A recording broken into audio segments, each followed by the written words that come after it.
11 janvier 1946. J'ai reçu une lettre de mon cousin. Elle est très claire. Dans l'obscurité dans laquelle il se trouve d'après les dictées du maître, il utilise presque les mêmes mots pour nous exhorter à ne pas nous abandonner aveuglément au cas Dora qui est très embrouillé. Depuis le 5 décembre, les voix spirituelles ou humaines qui disent la même chose sont bien nombreuses. En premier lieu, celle des anges, puis celle d'une personne qui se trouve profondément dans la grâce de Dieu, ensuite la voix de mon âme, continuellement. Après quoi, il y eut les paroles du Maître qui attirent l'attention sur l'instabilité de son cas et sur sa duplicité, comme aussi sur les dangers qu'il recèle par rapport à l'œuvre que le Seigneur accomplit en se servant de moi comme instrument. Enfin, les paroles de Saint Pierre. C'est un continuel bourdonnement de voix qui disent « Attention, pour toi et pour le Père, fais attention ». Je reconnais que j'étais contente de vous voir partir pour cette seule raison. Ce que Giuseppe dit de si loin, je veux dire que cela allait vous permettre de sortir de ce pétrin.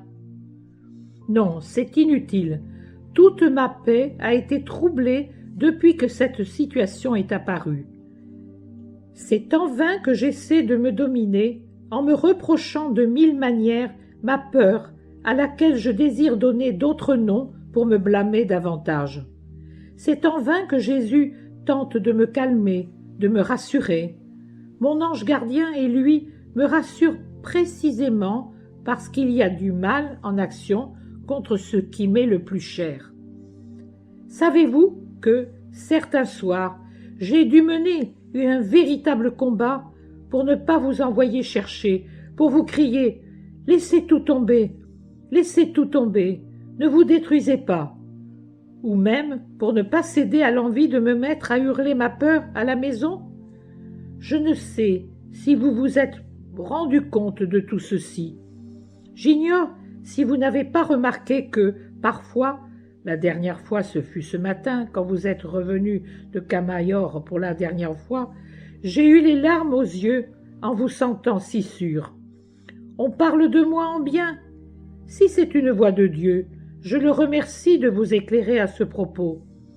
Mais j'y accorde si peu de certitude que je n'en tire aucune joie. C'est pourquoi j'ai noté mes impressions une fois après l'autre. Je me trompe peut-être. Je suis peut-être méchante. Je ne me révolte contre personne qui pourrait le penser. Quand Jésus me demande de prier pour cette femme, il doit faire exprès de ne pas me dire ce qu'il y a en elle de bien et de mal, et nul ne peut le forcer à le révéler. Peut-être veut-il que cette femme soit aidée par des prières pour ne pas tomber sous le pouvoir de l'autre. Je l'ignore. J'ai cependant l'impression que ce cas n'est pas clair. J'en éprouve de la répugnance, et je l'ai senti entaché de mensonges dès le premier instant. Je suppose que cette femme est inconsciente qu'elle est aussi la proie du mensonge. Je ne peux pourtant pas en conclure que je vois en tout cela un jeu insidieux à l'égard de l'œuvre que Jésus me fait accomplir. Et une fois de plus clairement qu'avant d'ailleurs, je dis moi aussi, à l'instar de Giuseppe, qui, malgré la distance, ressent les choses comme moi et l'autre âme que j'ai interrogée, « Attention, attention, prends une attitude d'attente, comporte-toi avec vigilance, observe de loin. Le temps éclaircira les choses, si toutefois Dieu ne le fait pas en premier.